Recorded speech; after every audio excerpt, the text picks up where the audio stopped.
नमस्कार मित्रांनो, मन धागा धागा जोडते नवा 25 जुलैच्या भागामध्ये मालती ही टीव्हीचा रिमोट शोधत असते, मात्र तिला तो काही सापडत नसतो। तेव्हा ती लीनाला विचारते, तर लीना सांगते की आओ आई, रात्री सानवी आणि आनंदी ह्या दोघीच टीव्ही बघत होत्या। तर लगेच मालती ही आनंदीला फोन करते आणि टीव्हीचा रिमोट कुठे आहे असे विचारते। तर आनंदी सांगते की आई मला माहिती नाही, एकतर मला खूप टेन्शन आले कारण मला ऑफिसमध्ये खूप काम आहे। तर लगेच मालती घाबरते आणि अण्णा मालतीच्या हातातून फोन घेतात आणि आनंदीला विचारतात, काय ग आनंदी, काय झाले, कसले इतके टेन्शन आले। तर लगेच आनंदी सांगते की बाबा मला 2 तासामध्ये एक डिझाईन बनवायची आणि त्याची सर्व क्लायंट समोर हे प्रेझेंट करायचे। तर लगेच अण्णा मालतीवर चिडतात आणि एक तर तिला तेथे प्रेझेंटेशन करायचं आणि तू तिला आणखीन टेन्शन का देते। मालती म्हणते की अहो टीव्हीचा रिमोट सापडत नव्हता। तर अण्णा लगेच म्हणतात की हा गेम माझ्या हातामध्ये आहे। तेव्हा अण्णा मालतीवरच चिडतात आणि आनंदीला म्हणतात की आनंदी तू टेन्शन घेऊ नको, तू चांगल्या प्रकारे प्रेझेंटेशन दे। तर लगेच आनंदी सांगू लागते की अण्णा हे जे काही 1 करोडचे प्रेझेंटेशन आहे ना, हे या कंपनीला खूप असे फायदेशीर ठरणार आहे आणि खूप मोठ्या करोडाचा फायदा त्याच्यामुळे होणार। तर अण्णा 1 करोड ऐकून चकितच होतात आणि बापरे 1 करोडचा फायदा। तर लगेच आनंदी म्हणते की हो, पण हे सर्व माझ्यावर डिपेंड आहे, त्यामुळे मला छान असा परफॉर्मन्स करावा लागणार आणि मी जर हे प्रेझेंटेशन चांगली नाही केले तर कंपनीचा खूप मोठा लॉस होणार। माझ्याकडून जर काही या प्रेझेंटेशनमध्ये चूक झाली तर हे या कंपनीला नाही मिळणार।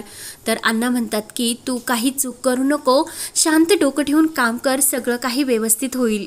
तेव्हा अण्णा लगेच मालतीला देवासमोर अगरबत्ती लावण्यासाठी सांगतात आणि देवाला म्हण की आनंदीचे प्रेझेंटेशन हे चांगले होऊन दे। आणि अण्णा घाईतच लीनाला दहीसाखर आणण्यासाठी सांगतात। तेव्हा तेथे सानवी येते। सानवी म्हणते की काय झाले अण्णा।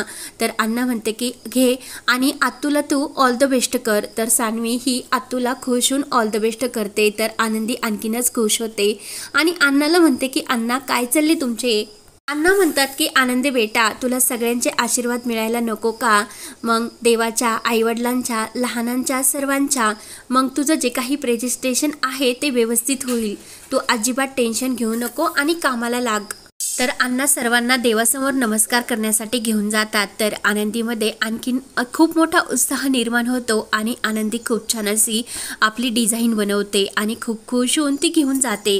त्यानंतर इकडे सार्थकच्या कॅबिनमध्ये हे एअरलाईन कंपनीचे क्लायंट आलेले असतात आणि इकडे अण्णा आणि मालती आणि लीना आणि सानवी देवासमोर प्रार्थना करत असतात। तेव्हा सार्थक त्या ह्या एअरलाईनच्या लोकांना सांगत असतो की जी मुलगी आपले आकांक्षा साडीचं प्राइज जिंकली तीच मुलगी तुमच्यासाठी डिझाईन बनवणार।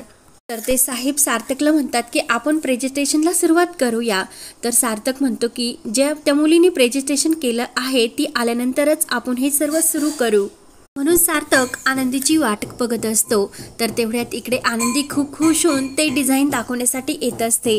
तेवढ्यात हे वेटर असतो तो चहा घेऊन येत असतो आणि आनंदीला त्याचा धक्का लागतो आणि संपूर्ण चहा आनंदीच्या ओढणीवर सांडतो। तर लगेच रेश्मा ही सर्व बघते आणि खूप खुश होते आणि मुद्दाम त्या वेटरला म्हणते की दिसत नाही का तुला, आणि त्यांचा ड्रेस आता किती खराब झाला। तर लगेच आनंदी रेश्माला म्हणते की माणूस आहे, चुका तर होतातच, म्हणून ती त्या दादांना जाण्यासाठी सांगते। तर लगेच आनंदी जायला निघते। रेश्मा म्हणते की अगं तुझ्या ओढणीवर इतका चहा सांडला आणि इतके मोठे माणसं आले, तू त्यांच्यासमोर अशी जाणार का। आनंदी म्हणते की आओ प्रेझेंटेशनला ऑलरेडी अगोदरच उशीर झालाय, निदान त्या ओढणीवरचा तू डाग तर धुवून घे, असे रेश्मा म्हणते। तर आनंदी ही वॉशरूममध्ये घाईने जाते। त्यानंतर इकडे ते साहेब विचारत असतात की मिस्टर सार्थक, त्या मॅडम कुठे आहेत। तर सार्थक आनंदीच्या मोबाईलवर फोन लावत असतो, मात्र आनंदीचा फोन हा टेबलवरच असतो आणि आनंदी इकडे वॉशरूममध्ये आपली ओढणी ही पाण्याने धुत असते।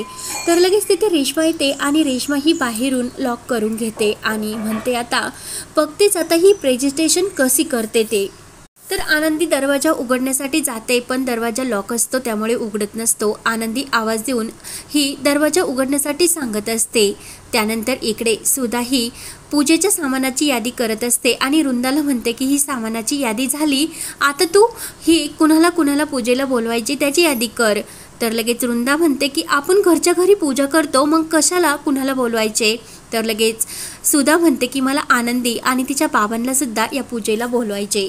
तर सुधा सांगू लागते की अगं आनंदीचे बाबा हे सार्थकचे खूप जवळचे आहेत आणि जी आनंदीने साडी बनवली आहे ना ती आपली आकांक्षा लग्नात घालणार, म्हणून तिला मला बोलवायचे आणि खूप साधी माणसं आहेत ग वृंदा ती, असे बोलून सुद्धा आतमध्ये जाते। तर लगेच वृंदा म्हणते की आता काहीतरी खेळ खेळावेच लागेल आणि हे आनंदी प्रकरण आता खूपच जवळ येते आणि ह्या आनंदी नावाचा धोका आत्ताच मिटवायला हवा असे वृंदा ठरवते।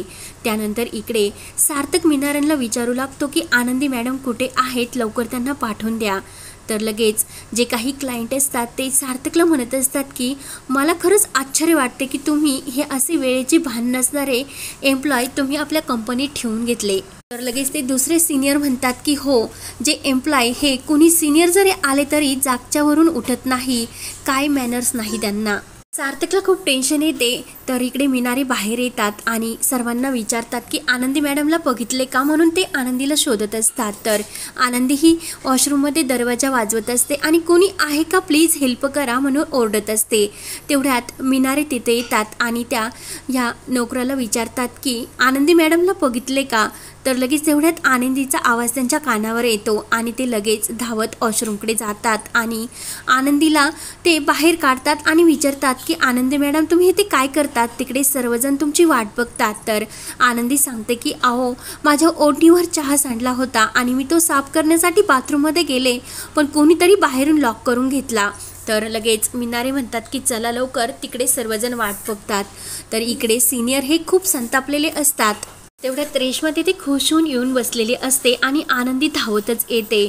तर सार्थक म्हणतो की मी तुम्हाला वेळेवर येण्यासाठी सांगितले होते, का आले नाहीत। तर लगेच सार्थक सर्वांसमोर आनंदीला विचारू लागतो की प्रेझेंटेशन बनवले का। तर आनंदी म्हणते की हो सर तयार आहे। सार्थक म्हणतो की थोडा वेळ लेट झालं तरी चालेल, पण मला आज जाणूनच घ्यायचे की तुम्हाला इथे येण्यासाठी इतका उशीर का लागला। तर आनंदी ही रेश्माकडे बघत असते आणि आनंदीच्या मनात येते की नक्की या रेश्माने मला वॉशरूममध्ये लॉक केलेले असणार। सार्थक विचारू लागतो की आनंदी मॅडम बोला काय झाले, इतका उशीर येण्यासाठी का झाला। तेव्हा आनंदी आपल्या हातातील फाईल खाली ठेवते आणि आपली ओढणी ती सर्वांसमोर दाखवत सार्थकला म्हणते की मी इकडे येण्याचा प्रयत्न करत होते, तेव्हा येताने माझ्या ओढणीवर चहा सांडला आणि तो धुण्यासाठी मी फक्त वॉशरूममध्ये गेले तर बाहेरून कोणीतरी दरवाजा लॉक करून घेतला, म्हणून मी खूप अशी आवाज देत होते पण तिथे कोणीच नव्हते आणि मीनारे सर आले आणि त्यांनी मला बाहेर काढले। तर लगेच आनंदी ही रेश्माकडे रागाने बघत असते। तर रेश्मा म्हणते की हे असे कसे अचानक बाहेरून लॉक होईल। मीनारे सर म्हणतात की हो मिस आनंदी ह्या एकदम खरे बोलतात, कारण मी स्वतः ते दरवाजा माझ्या हाताने लॉक केलेला उघडला। सार्थक म्हणतो की हे ठीक आहे, पण तुम्ही फोन तर उचलू शकत होत्यात ना। तर लगेच आनंदी सांगते की मीटिंगमध्ये काही हे व्यस्त नको म्हणून मी माझा मोबाईल सुद्धा टेबलवरच ठेवून आले। तर सार्थक म्हणतो की सर्व प्रश्नाची उत्तरेही तुमच्याकडे तयारच असतात, निदान प्रेझेंटेशन तयार आहे की नाही। तर लगेच रेश्मा म्हणते की सार्थक मला नाही वाटत की त्यांचे प्रेझेंटेशन त्यांनी तयार केले असेल म्हणून। निदान म्हणतो की सार्थक तूच दे ना। तर लगेच सार्थक म्हणतो की पण डिझाईन। तर लगेच आनंदी सांगते की सर डिझाईन तयार आहे। तर सार्थक म्हणतो की सर आमची डिझायनर ही लेट जरी आली असली मीटिंगला पण डिझाईन मात्र तयार आहे। सार्थक म्हणतो की इतक्या सर्वांसमोर तुम्हाला हे प्रेझेंटेशन द्यायचं म्हणून भीती वाटली असेल, म्हणूनच तुम्ही लेट आलात आणि तुम्हाला हे प्रेझेंटेशन सर्वांसमोर द्यायचेच नसेल। तेव्हा आनंदी म्हणते की सर मी केव्हा असे नाही म्हटले। तर लगेच सार्थक म्हणतो की मग बोला तुम्ही देणार आहात की नाही। तेव्हा आनंदी म्हणते की हो सर मी प्रेझेंटेशन देण्यासाठी तयार आहे। तर सार्थक लगेच खुश होतो आणि आनंदीला गुड असे बोलतो। तर लगेच आनंदी आपली जी काही डिझाईन आहे ती सर्वांसमोर घेऊन रेडी असते। आता आनंदी असा कोणता जलवा दाखवून ते प्रेझेंटेशन ही सर्वांना दाखवणार। रेश्माचा मात्र खूप असा जळफळाट होत असतो आणि आनंदीमुळे हे खूप करोडाचे प्रेझेंटेशनचे जे काही हे फायदा आहे तो या राजाध्यक्ष कंपनीला भेटलेला असतो। सार्थक सुद्धा आनंदीवर खूपच खुश असतो आणि सर्वांचा तोंड गोड करण्यासाठी त्याने पेढा हे आनंदीच्या हाताने वाटलेले असतात। मात्र रेश्माचा खूप असा जळफळाट होत असतो।